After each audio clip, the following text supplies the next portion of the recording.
Prenez votre copie de la parole de Dieu, s'il vous plaît, en Exode chapitre 9. Ce matin, Exode 9 et 10. Exode 9 et 10. C'est deux gros chapitres, mais les plus grosses parties du texte nous décrivent les plaies qui sont tombées sur le peuple. Donc, on va lire certaines parties, mais pas en détail chacun des versets nécessairement. On va lire, parce que c'est quand même deux gros chapitres, mais on va lire ensemble certaines parties. Le texte qui est devant nous aujourd'hui nous parle énormément à propos de l'orgueil de l'homme devant Dieu. Moi, il y a une catégorie de vidéos que j'aime regarder avec mes enfants surtout. C'est la catégorie de vidéos que je qualifie comme des proverbes contemporains. Vous savez, quand on lit le livre des proverbes, c'est un peu un livre, pas un peu, c'est pleinement un livre qui nous dit « Voici ce qu'un homme stupide fait et voici ce qu'un homme intelligent fait ». Et dans tout le livre des proverbes, tu vois, l'homme intelligent va faire ceci, l'homme stupide va faire cela. Et parfois, tu peux voir des vidéos où des gens prennent des décisions pas très intelligentes et vont faire des choses qui les mettent énormément en danger. Par exemple, vous avez peut-être vu il y a quelques années cette femme qui a voulu prendre des photos dans un certain accoutrement pour pouvoir faire de la publicité sur ses réseaux sociaux et qui a décidé d'essayer de prendre des photos avec un lion. Pas au zoo, un lion en nature, et de s'approcher le plus possible d'un lion pour pouvoir faire une belle photo sauvage et authentique. Et ben oui, apparemment que les lions sont carnivores et qu'ils mangent de la chair. Et donc, elle s'est fait attaquer, puis là, tout le monde était comme « Ah, c'est surprenant, qu'est-ce qui se passe? » Mais c'est pas très surprenant.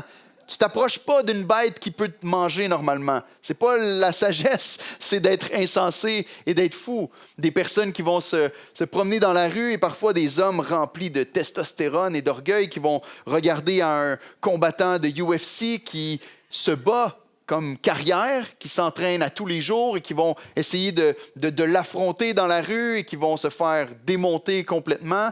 C'est pas de la sagesse, c'est de la folie.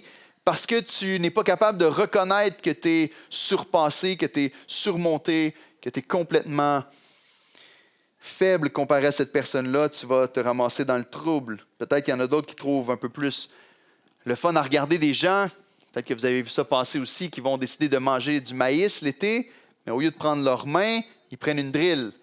Ils disent ça va être tellement drôle, puis ça va aller vite. Et finalement, s'arrachent des dents et se font mal. Lorsqu'on ne réfléchit pas, il y a un chemin qu'on peut prendre qui est insensé, puis il y a un chemin qu'on peut prendre qui est le chemin de la sagesse. Lorsqu'on regarde à l'histoire de Pharaon face à Dieu, on se rend compte que Pharaon est comme cet homme-là qui essaie de s'affronter à quelqu'un qui est tellement plus grand que lui. C'est tellement évident qu'il est surpassé, c'est tellement évident qu'il est plus faible, c'est tellement évident qu'il est en train de se détruire, mais aussi de détruire son pays. Mais son orgueil est tellement grand et tellement fort qu'il refuse de baisser les bras, il refuse de baisser la tête devant Dieu et de s'humilier. Et Dieu, donc, l'humilie de force. Est-ce que tu es capable, toi, de reconnaître la véritable grandeur de Dieu face à toi? La véritable grandeur de Dieu qui est à la fois merveilleuse et terrifiante. Qui te pousse à la fois à t'approcher de lui avec adoration, avec émerveillement, mais aussi avec crainte et tremblement. Est-ce que tu es capable de reconnaître qu'il y a ce Dieu qui existe, qui est beaucoup plus grand que nous, beaucoup plus sage que nous, et qu'on devrait suivre et écouter au lieu de s'y opposer? Dans le message de ce matin, tu peux comprendre la distinction limpide entre celui qui va non seulement s'opposer à Dieu, mais à être activement opposé par Dieu, contrairement à celui qui va recevoir la grâce et la faveur de Dieu sur le chemin dans lequel il marche. Et donc, j'ai pris de l'apôtre Jacques l'idée centrale du texte d'aujourd'hui parce que ça reflète très bien ce qui prend place dans les chapitres 9 et 10.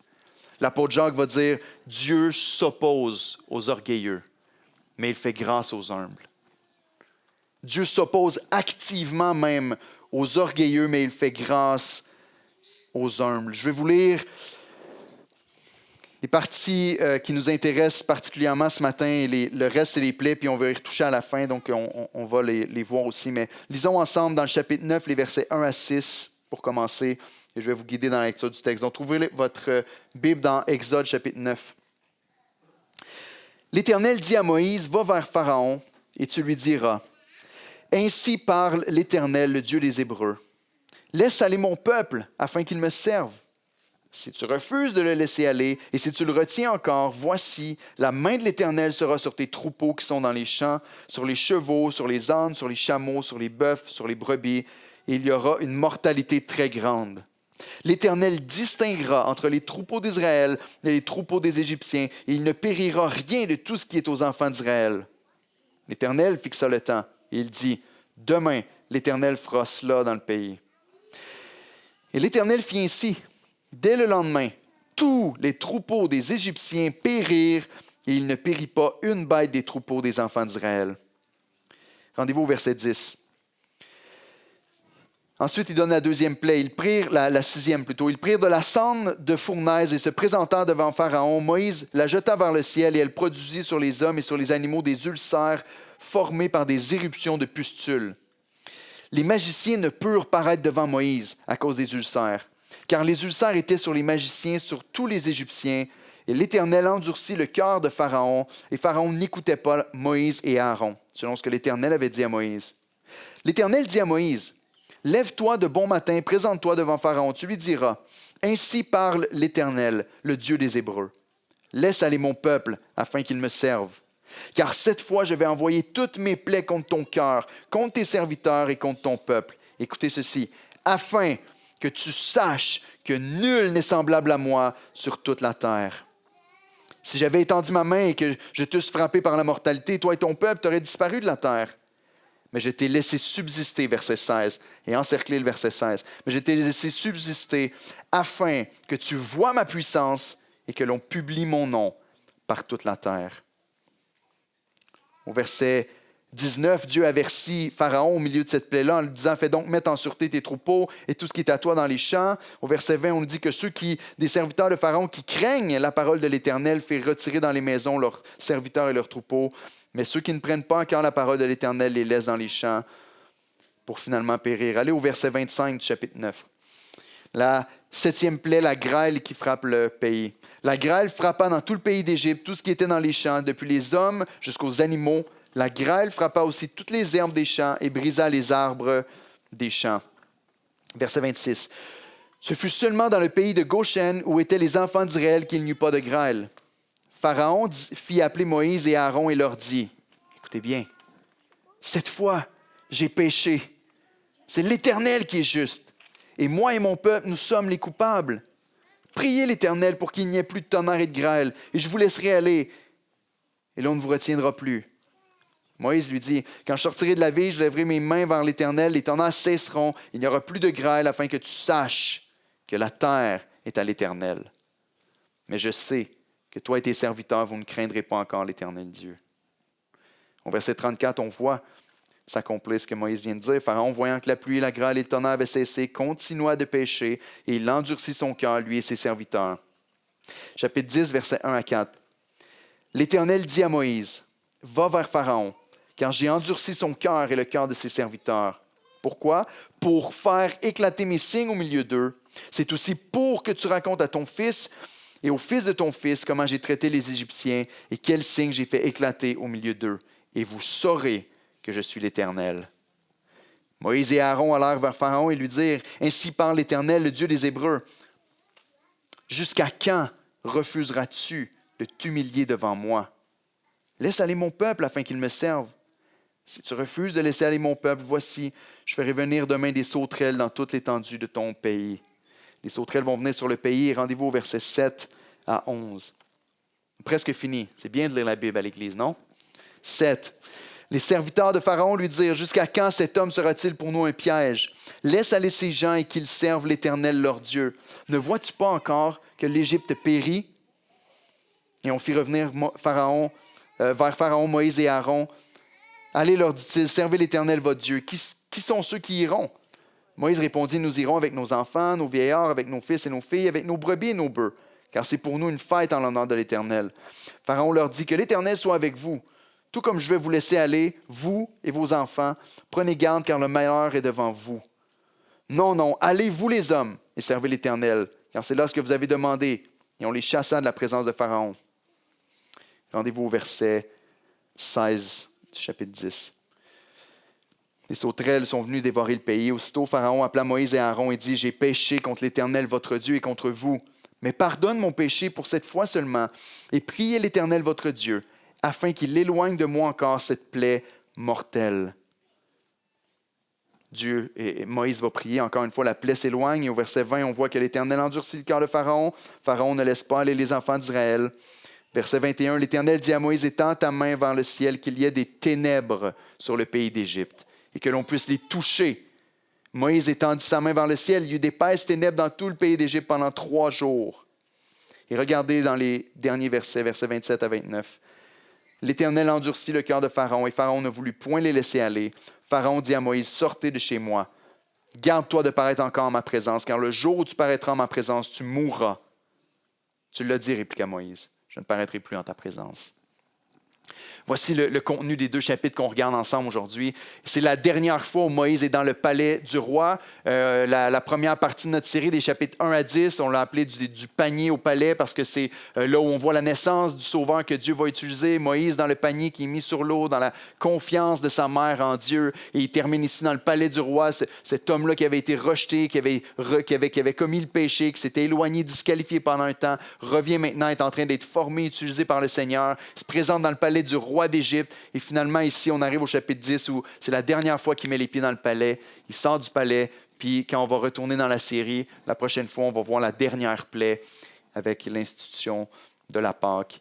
Dieu s'oppose activement aux orgueilleux, mais il fait grâce aux humbles. On a seulement 2 points ce matin.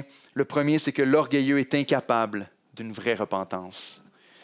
Laissez-moi prier encore une fois. Éternel, je te remercie pour ta parole, je te remercie pour le texte qui est devant nous. Comme l'apôtre Paul le dit, ces choses ont été écrites pour notre instruction, afin qu'on comprenne qui tu es, ce que tu fais, et qu'on puisse marcher avec une confiance en toi et dans tes voies fidèlement. Je te prie, mon Dieu, que tu nous montres encore la splendeur de ta bonté, de ta patience, Seigneur, de ta grâce envers ton peuple, de ta justice et de ton jugement sur ceux qui te rejettent. Je te prie qu'on reparte d'ici encore une fois, je te le demande, Seigneur, avec un cœur encouragé en toi. Mon Dieu, on veut repartir avec un cœur qui n'est pas écrasé sous le poids du péché, des difficultés de la vie, mais on veut repartir avec un cœur encouragé que tu es le maître souverain, roi sur ton trône qui tient le monde entre tes mains et qui fait avancer l'histoire, non seulement pour ta gloire, mais pour le bien de tes enfants.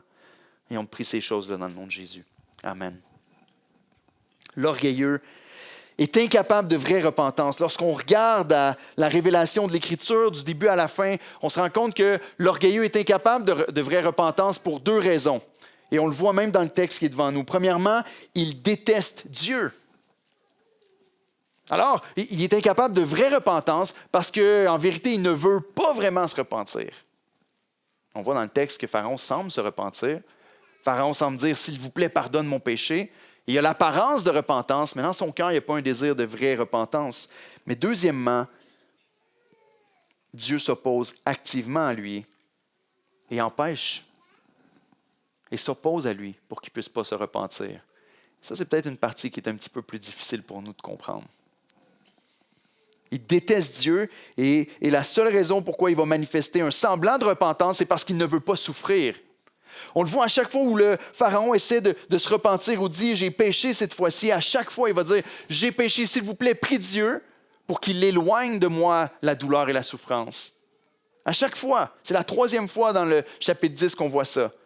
C'est pas « S'il te plaît, prie Dieu pour qu'il puisse me sauver, que je puisse le connaître comme vous le connaissez et entrer en relation avec ce Dieu-là, être en communion avec le seul vrai Dieu, mais éloigne de moi la plaie. » Autrement dit, ce que tu désires, ce n'est pas Dieu, mais les bénéfices peut-être que Dieu peut t'apporter. Deuxièmement, Dieu s'oppose activement à lui. Et on le voit dans le texte, Pharaon endurcit son cœur depuis le début des plaies. Et là, ici, on voit que Dieu endurcit le cœur de Pharaon ici et le laisse dans son état de cœur endurci. C'est difficile pour nous parfois à comprendre, mais ce que ça signifie, c'est que Dieu va appliquer sa pleine justice contre ceux qui demeurent dans l'orgueil et qui s'opposent à la volonté de Dieu, à ceux qui refusent de plier le genou par la foi et se repentir devant Dieu. Contrairement à ceux que Jésus sauve, en prenant sur lui le jugement qui leur revenait, pour eux, ils vont recevoir le jugement qu'ils méritent pleinement. Et en fait, ils vont recevoir exactement ce qu'ils désirent eux-mêmes. Au chapitre 9, le verset 16, c'est un des versets clés parce que c'est un verset qui est répété aussi dans le Nouveau Testament, qui nous aide à comprendre le contexte et comment on interprète le texte de Pharaon ici. Mais dans le chapitre 9, le verset 16, on nous dit « Mais je t'ai laissé subsister. » Dieu dit ça à Pharaon. Et vous le savez parce que je vous le dis souvent, Église, l'interprétation de la Bible, c'est tellement important. Puis il y a des petits mots-clés qui nous aident à comprendre qu'est-ce qui est en train de se passer. Ici, on a « afin » et « pour ». Il nous dit « Je t'ai laissé subsister afin que tu vois ma puissance et que l'on publie mon nom par toute la terre. » En fait, ces deux choses-là vont être les deux points principaux pour nous aujourd'hui. Dieu résiste activement à l'orgueilleux puis fait grâce à l'humble. Ici, on voit qu'avec un homme orgueilleux comme Pharaon qui s'oppose à Dieu, il dit « OK, mais je t'ai élevé dans cette position-là et je te laisse subsister afin que tu vois ma puissance. » Autrement dit, afin que ma puissance soit connue, afin que ma justice, mon caractère soit connu à travers le jugement du méchant. Et de la même manière, afin qu'on publie mon nom par toute la terre, pour qu'à travers le peuple d'Israël, le nom de Dieu soit connu, répandu comme étant glorieux, grand et bon. Au chapitre 10, le verset 1, Dieu va dire la même chose. « J'ai endurci son cœur et le cœur de ses serviteurs. » Pourquoi? Pour faire éclater mes signes au milieu d'eux. Le verset 16, chapitre 9, est repris mot pour mot par l'apôtre Paul dans sa lettre aux Romains, au chapitre 9. L'apôtre Paul va enseigner sur cette élection de Dieu, comment Dieu s'est choisi un peuple dans lequel il va se glorifier, que Dieu a choisi des gens qu'il va sauver, qu'il appelle au salut et qu'il garde. Et même le chapitre 8 au complet va nous parler que rien ne va nous séparer de l'amour de Dieu manifesté en Jésus-Christ, notre Sauveur. Et au chapitre 9, il va nous parler de Pharaon. Il va dire en Romains 9, 17, pour expliquer comment Dieu a fait son choix, il va dire « Car l'Écriture dit à Pharaon, et là, on cite Exode 9, 16, « Je t'ai suscité à dessein pour montrer en toi ma puissance et afin que mon nom soit publié par toute la terre. » Ce que Paul est en train de dire, il est en train de dire, voici comment on comprend ce qui se passe avec Exode 9 et 10. Voici de quelle manière on comprend ce qui se passe dans la relation entre Dieu et Pharaon.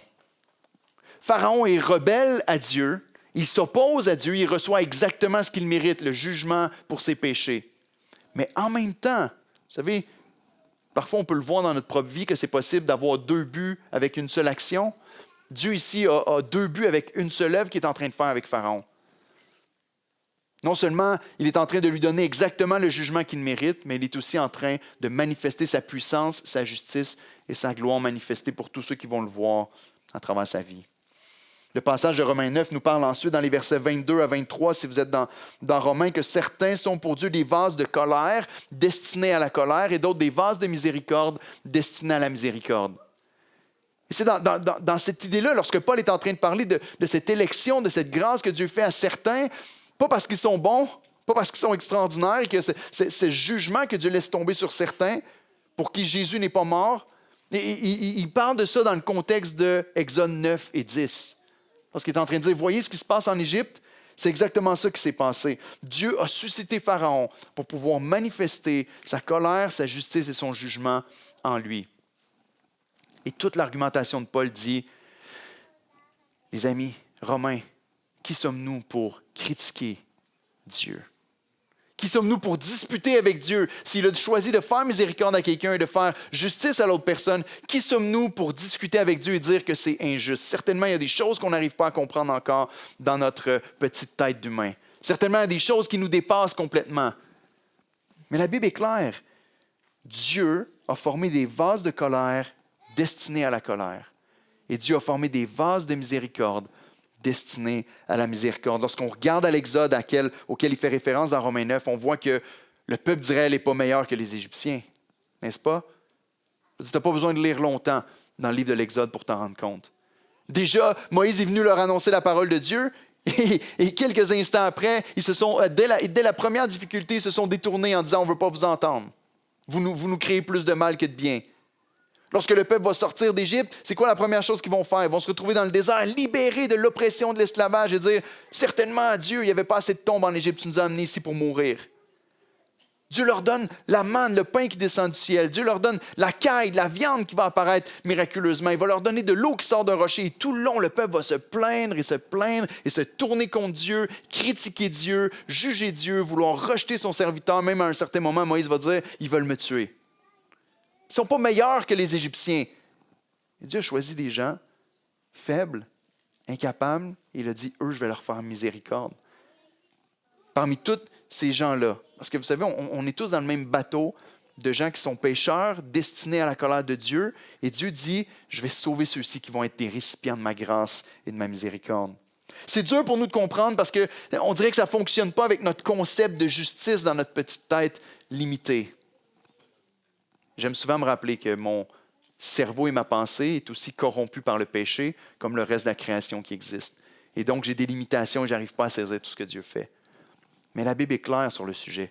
Dieu a créé des vases de colère pour la colère. Proverbe 16, verset 4 le dit comme ceci. « L'Éternel a tout fait pour un but, même le méchant pour le jour du malheur. » Dieu, dans sa grâce, laisse Pharaon s'endurcir, laisse Pharaon devenir de plus en plus méchant, persécuter son peuple pour pouvoir manifester sa justice en lui et en même temps de manifester sa justice, libérer ses enfants et les conduire à lui. Pharaon est ce méchant-là de qui on parle dans Proverbe 16, 4, qui s'oppose à Dieu et que Dieu va juger pour le bien de son peuple et pour la manifestation de sa gloire. Donc, ma question pour vous, c'est est-ce que vous avez une vision d'un Dieu qui règne pour vrai? Est-ce que parfois on peut se dire, mais il y a des choses qui me semblent être difficiles à réconcilier avec la souveraineté de Dieu. Certainement, Dieu a échappé des bouts, ou certainement, Dieu ne règne pas même sur l'endurcissement des gens qui sont méchants. Vous savez, Dieu, on a de la difficulté à la réconcilier, mais la Bible dit que l'Éternel n'est pas l'auteur du péché, et Dieu ne peut pas pécher et ne peut pas faire le mal. Et pourtant, la Bible nous dit, il a même créé le méchant pour le jour du malheur. Il a même suscité Pharaon pour manifester en lui sa colère et sa justice. Je n'arrive pas à le saisir à 100%, frères et sœurs. Mais je ne veux pas me fier à ce que moi je suis capable de saisir. Je veux me fier à ce que l'Éternel me dit dans sa parole. Et l'Éternel me dit que Dieu fait ces choses-là. Et ce que ça veut dire, c'est que nous, pauvres petits pécheurs, qui sommes aussi en besoin de grâce et qui auraient été dans la même direction et qui auraient aussi été condamnés, on reçoit une grâce extraordinaire et abondante, une miséricorde infinie en Jésus-Christ, par son œuvre à la croix pour nous. Lorsqu'on a une connaissance d'un Dieu aussi grand, la crainte devrait nous saisir et nous conduire à l'adoration. Ça devrait nous conduire à courber devant celui qui tient réellement toutes choses entre ses mains. Ici, on a un homme méchant, cruel, injuste et insensé qui règne. Avec un régime de terreur, de violence, d'esclavage, il veut exterminer une race en tuant leurs bébés après les avoir utilisés comme du bétail jusqu'à la mort. Il a déclaré que tous les enfants devaient être jetés, tous les garçons devaient être jetés dans le Nil, tous les enfants devaient être tués, les petits garçons devaient tous être tués. Et donc, le peuple ne peut pas se reproduire dans le futur. Et les Israélites sont appelés à mourir s'ils demeurent sous le règne de Pharaon. Ils sont en train d'être épuisés au travail jusqu'à ce qu'ils rendent leur dernier souffle et que ce soit fini avec eux. C'est un génocide qu'il veut faire. Et Dieu dit, je vais poser mon jugement pour libérer mon peuple. Et lorsqu'on regarde aux interactions ici, on voit que Pharaon veut garder encore, comme on l'a vu la dernière fois, un certain contrôle, même lorsqu'il est surpassé. Il voit qu'il est incapable de résister au jugement de Dieu. Les plaies remplissent le pays. Maintenant, on voit les plaies de tous les animaux, le bétail, et ici on croit probablement les animaux qui servaient à nourrir le peuple, qui sont attaqués, qui vont mourir, parce que plus tard, il y a d'autres animaux qui sont atteints par la grêle, et probablement que ceux-là, c'était le bétail qui servait à travailler dans les champs et tout ça. Mais ils attaquent leur nourriture, ils vont détruire avec les sauterelles tout ce que la grêle et tout ce que le reste ne va pas avoir dévoré, toutes les herbes des champs, les arbres. Il est en train d'être attaqué dans tout ce qu'il possède. Il est surpassé pleinement. Mais lorsqu'il parle à Moïse, il dit, OK, vous voulez partir, mais qui va partir? Moïse dit, on va partir. Nous, nos épouses, nos enfants, notre bétail, tout ce qui nous appartient. On quitte Pharaon, on ne reste pas sous ton esclavage. Pharaon dit non, ça ne fonctionne pas. Les hommes, vous pouvez y aller, mais les autres vont rester ici. Les enfants, le bétail va rester. Moïse dit, c'est pas comme ça. Dieu nous dit qu'on doit tous quitter. Il y a une autre plaie qui tombe sur eux, mais Pharaon va revenir vers Moïse en disant, OK, mais là, vous voulez partir, allez-y, les hommes et les enfants avec vos épouses, mais le bétail va rester ici. Moïse dit, ça ne fonctionne pas comme ça. On s'en va faire une fête à l'Éternel, on va offrir des sacrifices à l'Éternel. Il nous a dit comment on devait adorer, on doit partir avec tout ce qu'on possède. Et Moïse est en train de devenir de plus en plus le serviteur que Dieu veut qu'il soit. Cet homme-là qui était craintif, si vous remarquez le changement de tension dans le texte, le transfert de leadership, au début, c'est Aaron qui parle à la place de Moïse. Au début, on parle du bâton d'Aaron. Et là, on arrive avec Moïse seulement qui parle à Pharaon. Et Moïse va même lui dire ici, lorsque Pharaon dit « Allez-y, mais pas le bétail », Moïse va dire « Pharaon, on va partir avec notre bétail, puis tu vas mettre entre nos mains. encore plus de bétail et de richesses. Dieu démontre dans tout le texte, et surtout dans les chapitres 9 et 10, il y a tout le transfert. Le Pharaon et les Égyptiens ont l'autorité, ils dominent, ils tiennent en esclavage le peuple d'Israël. Et là, tout à coup, l'autorité est en train de shifter, comme on dit, est en train de transférer vers Israël et vers Moïse. Le peuple est en train d'être dépouillé de tout ce qu'il possède, le pays est en train d'être détruit. Même ses serviteurs vont dire, arrête de donner ce qu'il veut à Moïse parce qu'il est en train de détruire, l'Égypte périt. Toutes les richesses de l'Égypte sont en train d'être transférées. La puissance de l'Égypte et l'autorité de l'Égypte est en train d'être donnée à un autre. Les serviteurs de Pharaon vont même commencer à entendre et à craindre la parole de l'Éternel. Et Pharaon est dépouillé complètement. Voyez-vous, Dieu donne encore à chaque fois le choix à Pharaon, avec chaque plaie, de se détourner de son péché. Et Pharaon choisit immanquablement le jugement. Il fait comme s'il se repentait. Mais dès que la plaie s'enlève, la Bible nous dit qu'il continue dans son péché. Autrement dit, ce n'est pas une vraie repentance. Ce que plusieurs ont de la difficulté à saisir lorsqu'on parle de l'enfer, même la séparation éternelle avec Dieu, c'est que ce n'est pas juste un jugement, c'est un jugement de Dieu. Et c'est aussi exactement ce que ces gens-là qui s'en vont en enfer désirent. Pendant toute ta vie sur la terre, tu te dis, je ne veux rien savoir de l'Éternel, je ne veux rien savoir de Dieu. Je suis le propre maître de ma vie. Pharaon repousse Dieu et veut garder sa propre autorité. Puis au bout du compte, il va recevoir exactement ce qu'il veut. Parfois, les gens disent, mais c'est injuste que ça dure éternellement l'enfer. Premièrement, on a offensé un Dieu éternel. Le jugement est un jugement éternel. Troisièmement, qui te dit que ces gens-là allaient un jour se tourner vers Dieu en disant, Seigneur, je te désire. Ils vont continuer, comme le diable et ses démons, d'haïr l'Éternel pendant toute l'éternité et de recevoir le juste jugement pour leurs péchés. La fausse repentance est illustrée dans le texte par le roi d'Égypte. La fausse repentance, c'est quand une personne est triste de la conséquence de son péché sur sa vie et pas de son péché en soi. Écoutez ceci attentivement. La vraie repentance, c'est lorsque la tristesse qui remplit ton cœur, c'est à propos de ton péché. Seigneur, je suis attristé de t'avoir offensé, toi. Psaume 51 est un des plus bels exemples. David va dire, contre toi seul, Seigneur, j'ai péché.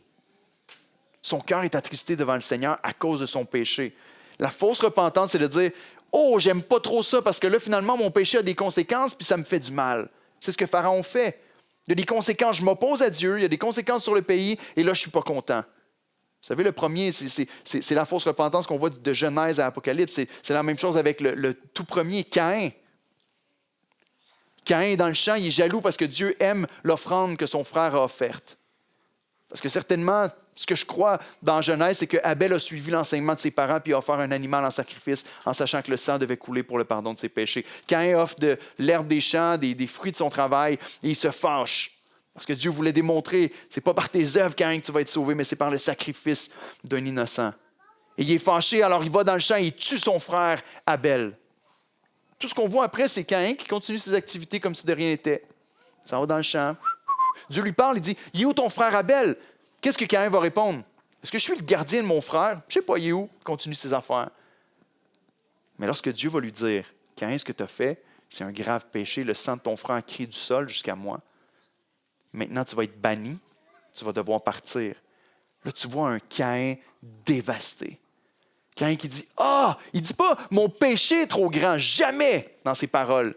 Il ne dit pas, « Ce que j'ai fait à mon frère est horrible. » Jamais dans ses paroles. Caïn va dire, « Ce jugement-là est trop grand, je ne peux pas le porter. » Puis il va pleurer amèrement.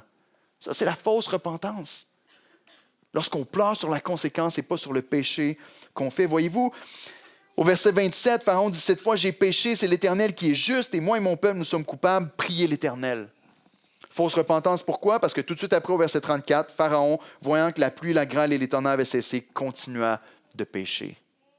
Voyez-vous, ici dans le texte, ce n'est même pas Moïse qui dit « t'as péché ». C'est lui-même qui va le dire de sa propre bouche. Et pourtant, continuer d'endurcir son cœur. Au verset 16, chapitre 10, aussitôt, Pharaon appela Moïse et Aaron et dit « J'ai péché contre l'Éternel, votre Dieu, et contre vous. Mais pardonne mon péché pour cette fois seulement et priez l'Éternel, votre Dieu, afin qu'il éloigne de moi encore cette plaie mortelle. » C'est tellement beau le langage. On se dit certainement, il y a une vraie repentance. Là. Il dit « Pardonne mon péché. » Au verset 20, tout de suite après, l'Éternel endurcit le cœur de Pharaon et Pharaon ne laisse pas aller les enfants d'Israël. Pharaon est très à l'aise avec son comportement oppressif, avec le peuple envers les Israélites, mais est incapable de supporter le châtiment envers lui. Et c'est une fausse repentance qui se répète, qui se répète. Pourquoi? Parce que la repentance, et un frère me l'a expliqué comme ça il y a très longtemps, c'est ce que le mot métanoïa veut dire, c'est un changement de mentalité, de noyau, c'est un 180 degrés. Tu marchais dans une direction et tout à coup, le Seigneur change ton cœur, te transforme, et la repentance, c'est que tu changes complètement de direction et tu t'en vas de l'autre côté. Tu marchais dans le péché, tu marchais dans les voies qui étaient opposées à l'Éternel, et Dieu sauve et change ton cœur, et tout à coup, tu te tournes de l'autre côté et tu marches dans les voies du Seigneur. Et donc, la vraie repentance, ce n'est pas de dire « Ah, je suis vraiment désolé là, parce que Seigneur, pardonne-moi, il y a des choses plates qui arrivent dans ma vie. » OK, tu es pardonné. Parfait, je vais continuer dans la même direction. La vraie repentance, ce n'est pas de continuer à embrasser le péché, mais c'est une tristesse réelle contre le péché à cause de ton péché qui fait en sorte que tu veux t'éloigner de ton péché. Lorsque Dieu change ton cœur, pour vrai, qu'il y a un vrai changement de noyau, une métanoïa, une transformation, c'est ce que le mot repentance veut dire. Ton cœur change, tes désirs changent, ta marche change. Paul parle de ce genre de repentance-là superficielle en comparaison avec une vraie repentance dans 2 Corinthiens 7. Et je vous donne juste des versets 10 et 11. Mais Paul va parler de ça. Il va leur dire, en effet, la tristesse, selon Dieu, produit une repentance à salut dont on ne se repent jamais. J'ai failli appeler le message de ce matin une repentance dont on se repent. Il se repent, mais ce n'est pas une vraie repentance. Et tu dois te repentir de cette fausse repentance. Mais Paul dit, s'il y a une repentance qui existe, une repentance qui t'amène au salut et dont on ne se repent jamais. Mais il va dire, tandis que la tristesse du monde produit la mort. Et voici cette même tristesse selon Dieu. Quel empressement n'a-t-elle pas produit en vous? Paul est en train de dire, mes frères et sœurs corinthiens, vous vous êtes repentis, je vous ai écrit une première lettre, vous avez compris l'avertissement, la correction et vous vous êtes repentis. Comment je fais pour savoir que vous vous êtes vraiment repentis, que c'était une repentance selon Dieu? Regardez comment. Ce n'est pas que vous faites des choses pour que vous soyez acceptés comme repentants, mais il dit, votre repentance a produit en vous quelle justification, quelle indignation face au péché, quelle crainte de Dieu, quel désir ardent, quel zèle, quelle punition. Autrement dit, quelle tristesse face à votre péché vous avez ressenti, vécu et qui a changé votre manière de marcher parce que c'était une vraie repentance selon Dieu. Mais la tristesse que produit le monde, c'est une tristesse qui produit la mort. Autrement dit, une tristesse, je suis comme Pharaon est en train de faire ici, qui mène nulle part. La vraie repentance produit un fruit visible et non une repentance stérile qui ne produit aucun fruit, qui est superficielle, qui produit la mort. Jean-Baptiste, lorsqu'il est venu prêcher sur la terre, parlait aux pharisiens, aux hommes qui étaient tellement religieux aux yeux de tous, mais qui avaient une fausse repentance et une apparence de repentance. Il va leur dire, portez du fruit digne de la repentance. Autrement dit, c'est beau de faire toutes ces choses-là, mais il doit y avoir du fruit qui jaillit d'une repentance et d'un changement de cœur sincère. Est-ce que tu es attristé ce matin par ton péché ou juste par sa conséquence sur ta vie? Est-ce que toi-même, ce matin, tu dois te repentir de ta repentance? Est-ce que tu dois te repentir de cette fausse repentance où tu te dis de toute façon, tu sais, il y a cette expression-là qu'on dit parfois au Québec, mais aussi ailleurs, c'est plus facile de demander pardon. C'est plus facile de demander pardon que de ne pas faire la chose? Que de demander l'autorisation, c'est ça. C'est plus facile de demander pardon que de demander la permission. Parfois, on a cette mentalité-là dans notre vie. Et parfois, on l'amène dans le christianisme en disant, c'est correct, je vais le faire de toute façon, après, je vais pécher de toute façon, je vais demander pardon à Dieu et Dieu va me pardonner encore. Ça, c'est une fausse repentance. C'est un cœur endurci devant Dieu. Est-ce que tu dois te repentir de ta repentance? Jésus est entré dans la maison de Zachée et comment il a pu dire que le salut était entré dans sa maison? Parce que Zachée, lorsqu'il s'est repenti de son péché, a dit, je vais maintenant redonner tout ce que j'ai volé. Je vais maintenant faire quelque chose pour corriger la situation. Dans l'Ancien Testament, on appelait ça la doctrine de la restauration, de la rétribution. On redonne, on restaure à la personne ce qu'on lui a pris, au lieu de juste dire, je te demande pardon. Et Dieu, Jésus va dire, le salut est entré dans sa maison. Si Dieu résiste aux orgueilleux, qui ont de belles paroles de repentants, mais persistent dans leur voie. Il s'oppose à Pharaon dans ce sens-là. Et même il les endurcit et les réserve pour le jugement. Mais Dieu fait grâce aux humbles qui se repentent de tout leur cœur.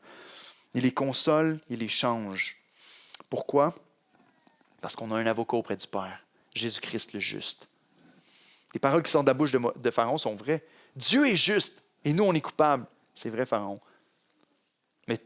t'alignes pas ta vie avec cette vérité-là.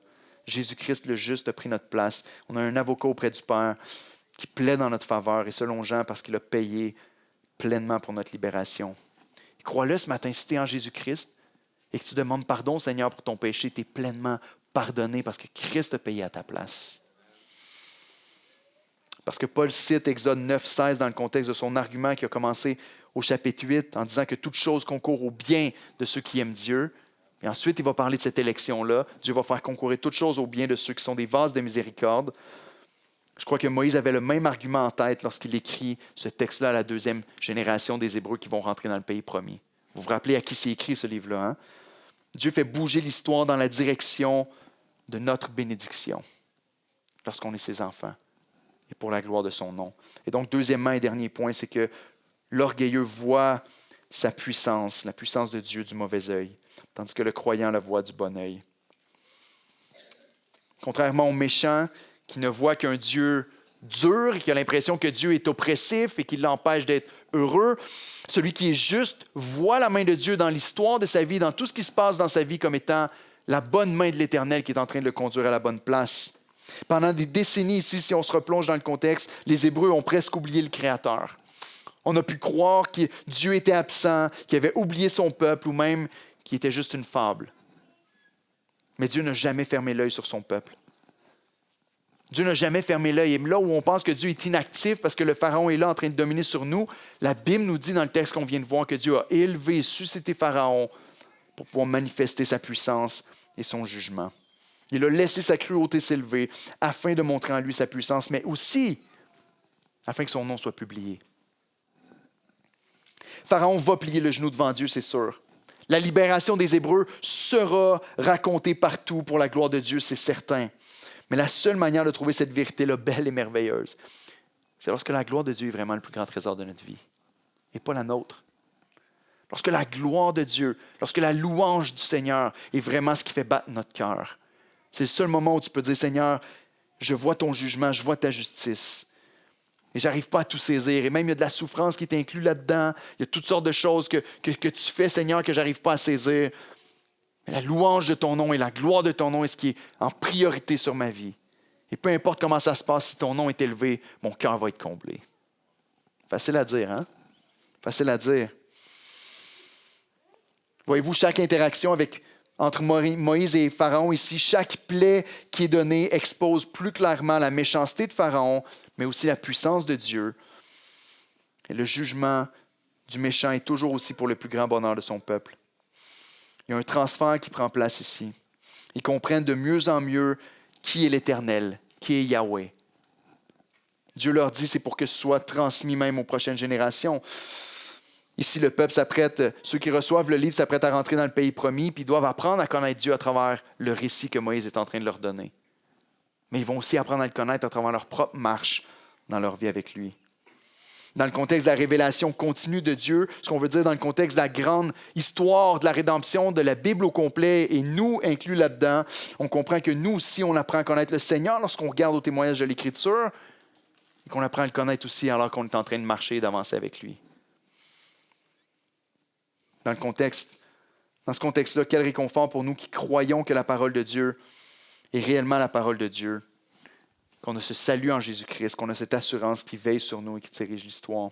Dieu ordonne clairement la responsabilité et le privilège à son peuple de transmettre sa parole et de transmettre qui il est et ce qu'il a fait aux prochaines générations.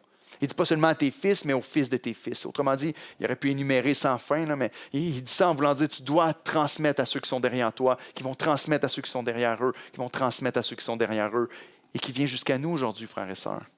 Quelle grâce que des gens aient pris au sérieux ce commandement-là. Au verset 10, au chapitre 10, plutôt au verset 2, il dit, c'est aussi, pas juste pour manifester ma puissance en Pharaon, mais il dit, c'est aussi pour que tu racontes à ton fils et aux fils de tes fils comment j'ai traité les Égyptiens. Et aussi, il va rajouter, et quel signe j'ai fait éclater au milieu d'eux. Ce qui est intéressant, c'est qu'au verset 1, il va dire, je t'ai suscité, il a élevé Pharaon pour montrer quel signe, à travers ces signes, la puissance qui s'abat sur eux. Mais ces mêmes signes-là qui servent à montrer sa puissance et sa justice sont des signes qui servent à montrer à son peuple sa fidélité et sa gloire. Et il rajoute, et vous saurez que je suis l'Éternel. Paul le dit un peu de la même manière, en parlant des écrits de Moïse dans 1 Corinthiens 10, verset 11.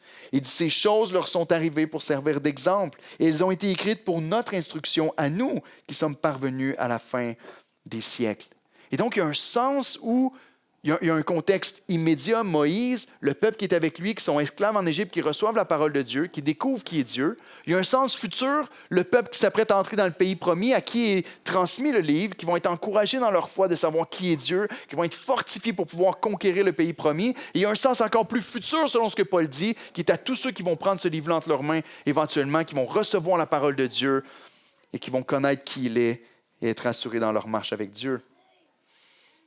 Au verset 9, 14, Dieu va dire, au chapitre 9, verset 14, Dieu va dire « Afin que tu saches que nul n'est semblable à moi sur toute la terre. » Et quand tu entends ces petites expressions-là, il y a un livre vraiment intéressant, si vous voulez lire un livre un peu plus technique, mais qui est super intéressant. C'est un livre qui s'appelle Echoes of Scripture in the New Testament. C'est l'écho de l'Ancien Testament dans le Nouveau Testament.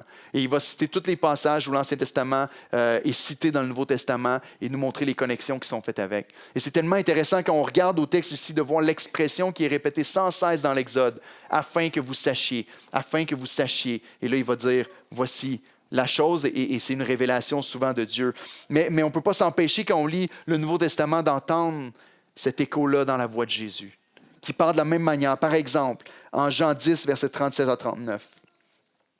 Jésus va dire, et c'est encore dans un contexte où il parle des œuvres, signes, miracles, qui révèlent qui il est réellement. Comme les œuvres, signes, miracles dans l'Exode, qui révèlent qui est Dieu et qu'est-ce qu'il fait pour son peuple. En Jean, il va dire, si je ne fais pas les œuvres de mon Père, ne me croyez pas. Mais si je les fais, quand même vous ne me croyez pas, croyez à ses œuvres, afin que vous sachiez et reconnaissiez que le Père est en moi et que je suis dans le Père. Et tout le monde est à l'aise avec ça. Jésus va dire ça, puis tout le monde dit « Ouais, beau speech, Jésus! » Non, la Bible nous dit quoi? Là-dessus, ils cherchèrent encore à le saisir, mais il s'échappa de leurs mains. Ce qui veut dire que ceux qui entendent Jésus parler à ce moment-là ne sont pas confus. Vous savez, parfois, tu parles avec des gens d'une autre religion qui te mettent au défi en disant « Jésus n'a jamais dit qu'il était Dieu. » Relis la Bible, mon ami. Parce que quand tu lis des passages comme ceux-là, tu dis, ceux qui l'entendent parler à ce moment-là prennent avec raison des pierres sur le sol pour le lapider. Parce que si ce n'est pas vraiment le Fils de Dieu qui est devant eux, c'est un blasphémateur. Jésus dit et se fait l'égal de Dieu. Le Père est en moi, et afin que vous sachiez et reconnaissiez que je suis un avec le Père, voici les œuvres que je fais. De la même manière que Dieu se révèle au peuple d'Israël en Exode. Dieu se fait connaître depuis le début de la création. De manière ultime, il le fait en Jésus-Christ, qui est notre Sauveur, qui fait des miracles, non pas de plaies qui tombent, mais de guérison, de miracles, de restauration, de bénédiction. Et même, il va s'adresser aux pharisiens en disant, mais pour laquelle de ces bonnes œuvres est-ce que vous voulez me tuer? Et ils vont dire, ce n'est pas à cause de tes œuvres, c'est parce que tu te fais l'égal de Dieu. Ici, les œuvres sont faites afin que le peuple d'Israël sache qui est Dieu. Et Jésus fait ses œuvres afin qu'on sache qu'il est un avec le Père. Dieu fait chair. Donc la question pour nous, c'est non seulement de se dire, est-ce que je dois me repentir de ma repentance, mais est-ce que dans les circonstances de ta vie en ce moment, tu es capable de voir ce que Dieu essaie de te révéler à propos de lui? Parce que c'est la question qu'on ne se pose pas assez souvent. Pourquoi, Seigneur? C'est quoi qui va arriver de l'autre côté? Qu'est-ce qui se passe dans ma vie? Qu'est-ce que tu es en train de faire? Qu'est-ce que je vais gagner? Qu'est-ce que je vais perdre? Et on fait des calculs comme ça. Alors que Dieu est en train de nous dire, ce que je veux, c'est me faire connaître à vous à travers ce que vous êtes en train de vivre. Comment est-ce que Dieu est en train de se faire connaître à toi? C'est toujours une bonne question. On pourrait passer à travers chacune des plaies, mais on n'aura pas le temps ce matin. Par ces plaies que Dieu fait tomber sur eux, les plaies 5 à 9 ici, on voit comment Dieu se révèle à son peuple comme étant un Dieu qui est puissant, qui règne sur la nature, qui est plus grand que les puissances ténébreuses, ésotériques. Les magiciens n'apparaissent plus à partir de ce moment-là. Ils sont couverts d'ulcères. Donc, les plus grandes forces un peu spirituelles qui sont en Égypte, qui faisaient aussi des miracles, sont maintenant cachées, réfugiées. Dieu est plus grand que ces forces-là. Il attaque les ressources naturelles. C'est le Créateur qui renverse la création. Dieu se révèle puissamment à son peuple ici. Mais il se révèle principalement à son peuple comme étant le Sauveur et le Rédempteur. Et la 9e plaie, non la moindre, et je termine avec cette plaie-là, dans les versets 20 à 29 du chapitre 10. C'est vraiment particulier parce que lorsqu'on lit la parole de Dieu à la lumière du Nouveau Testament, vous savez, lorsque vous voulez comprendre l'Écriture et des principes d'herméneutique, on peut écouter plein de gens qui vont nous dire plein de choses à propos de la parole, mais la parole interprète la parole. Les apôtres ont déjà dit plein de choses à propos de l'Ancien Testament. Il y a déjà plein de textes dans le Nouveau Testament qui nous disent voici comment comprendre l'Ancien Testament. Il y a plein d'images et de choses qui sont très claires qui sont données ici. Encore une fois, c'est comme si Dieu avait un grand panneau là, pour nous avertir et nous parler, pour nous dire écoutez ceci dans l'Exode. Parce qu'un jour va venir où vous allez comprendre ce que cet Exode-là voulait dire et vers quoi ça pointait. Ici, on a une plaie qui tombe sur le peuple et la 9e plaie, avant que l'agneau soit sacrifié, c'est des ténèbres sur la terre pendant 3 jours. 3 jours de ténèbres tellement épaisses que la Bible nous dit qu'on est capable de les toucher. Ce qui est probablement une expression ici pour dire qu'on était incapable de se voir l'un et l'autre. Les ténèbres tombent sur le pays d'Égypte au complet. Il y a seulement le pays des Hébreux qui demeure éclairé. Et c'est la dernière plaie. Après ça, c'est la Pâque qui va être instituée. Après ça, on va le voir quand on va revenir dans le texte, mais après ça, c'est l'agneau qui va être sacrifié comme une victime innocente pour que les premiers-nés d'Israël ne meurent pas. La mort va tomber sur le pays d'Égypte, les enfants d'Égypte vont mourir, le fils de Pharaon va mourir, le sang va couler, le peuple va être libéré, il va pouvoir enfin sortir. C'est la dernière plaie et c'est un sacrifice qui va couler pour sauver son peuple. Vous commencez peut-être à voir où est-ce qu'on s'en va avec ça si vous lisez la Bible un petit peu. 3 jours de ténèbres, noir, alors qu'il devrait faire soleil. Et ensuite, la mort du premier-né et le peuple est libéré et dirigé vers Dieu. La voie est ouverte vers la relation avec le Seigneur. Les 3 évangiles synoptiques, Matthieu, Marc et Luc, racontent tous un moment qui est arrivé lorsque Jésus était sur la croix et que pendant 3 heures, les ténèbres sont tombées sur toute la terre. Pendant 3 heures, le soleil s'est caché. Pas pendant 3 jours, mais vous savez, on l'a vu récemment lorsque le peuple part pendant 40 ans dans le désert. Jésus commence son ministère 40 jours dans le désert pour être tenté par le diable et vaincre. Alors que le peuple va passer à travers l'eau avant de se rendre dans le désert, Jésus va passer à travers le baptême avant de se rendre dans le désert et d'être tenté par le diable. Jésus va arriver sur la croix, il va avoir cette plaie horrible, ce jugement horrible qui va tomber sur lui. Avant de nous sauver, de mourir comme étant cet agneau qui est offert en sacrifice pour nous, il va y avoir 3 heures de ténèbres qui tombent sur toute la terre. Je veux dire, ceux qui connaissent la parole de Dieu voient ça et se disent, je peux pas ne pas superposer et voir qu'est-ce que Dieu est en train de faire ici. Le vrai Rédempteur, la vraie Exode, le vrai salut qui est en train de prendre place en Jésus-Christ, notre Sauveur, sur la croix, qui prend nos péchés. Dans Luc 23, on nous dit ceci. Il était déjà environ la 6e heure.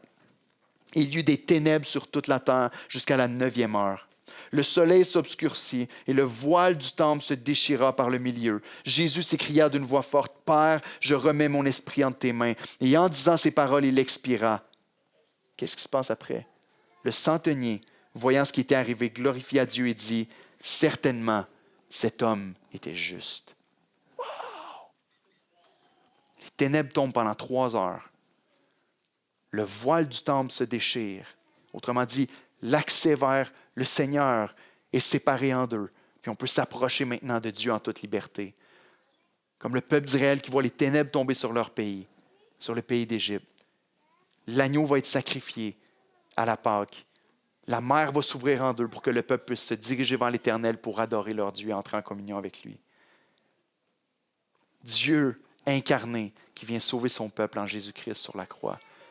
Et le résultat normal, c'est que le centenier glorifie Dieu en disant certainement cet homme était juste. Pas comme Pharaon a dit que Dieu était juste, mais comme un homme qui vient de réaliser devant qui il se tient. Vois-tu, en lisant les grandes choses que Dieu a faites pour libérer son peuple, à quel point ce Dieu-là t'aime, puis qui a fait des efforts et qui a manifesté sa sagesse, sa force et sa puissance pour que tu reconnaisses son amour, la grandeur de son désir de te sauver, pour venir te chercher et te prendre avec lui, pour ouvrir le chemin pour que tu reviennes vers lui.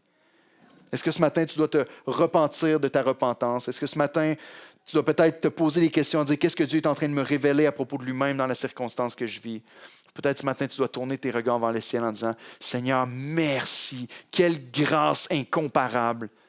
Ce que tu as fait depuis le début pour que ce soit clair pour moi lorsque je lis l'Écriture, que tu es mon sauveur, que tu m'aimes, que tu es venu me chercher. On n'a pas rien fait là-dedans ici. Réaliser que qui fait l'action, c'est Dieu qui vient chercher son peuple et qui le conduit jusqu'à lui dans le désert. On termine ici notre série en Exode avec les 10 premiers chapitres. Du panier au palais, Moïse va quitter, plus jamais revenir. C'est ce qui nous est dit au chapitre 10, dans les derniers versets. On va reprendre, Dieu voulant, en janvier prochain, la série avec Exode des chapitres 10 à 20, en passant de 10 plaies, de la 10e plaie aux 10 paroles avec les 10 commandements qui vont être donnés sur la montagne. Mais gardez vos cahiers de notes, vous allez en avoir besoin encore rendu là. Sachez ceci, Dieu travaille non seulement à travers les circonstances, mais même aussi à travers son serviteur. Moïse n'est plus le même homme qu'il était au début. Et lorsqu'on marche avec le Seigneur, Dieu se révèle à nous, se fait connaître à nous, mais aussi nous transforme de plus en plus à l'image de celui qu'on adore. Mon frère et sœur, soyez encouragés dans votre marche avec le Seigneur, en gardant les yeux fixés sur lui, sur sa grandeur et sa puissance, pour la gloire de son nom et pour l'avancement de son œuvre, parce qu'on est appelé à notre tour à faire connaître la grandeur de Dieu aux prochaines générations. Amen, Église. Prions ensemble. Éternel, le Dieu, on te remercie pour la grandeur de ta grâce et de ta bonté envers nous. Seigneur, on est reconnaissant pour ce que tu as fait en Égypte, qui était ce qui pointait vers ce que Jésus-Christ allait faire. Merci parce que tu es un Dieu qui est sauveur. Du début à la fin, tu nous le montres. Tu es un Dieu qui est sauveur.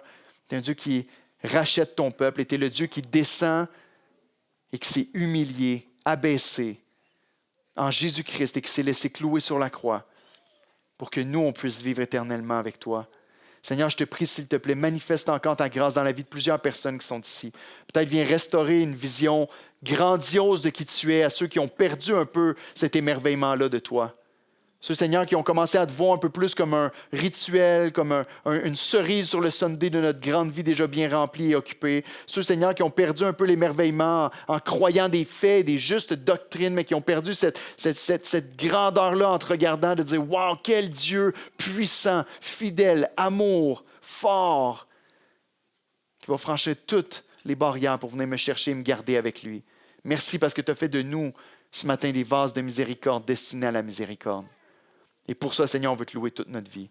Reçois cette adoration de cœur pur et rempli de reconnaissance envers toi. Amen.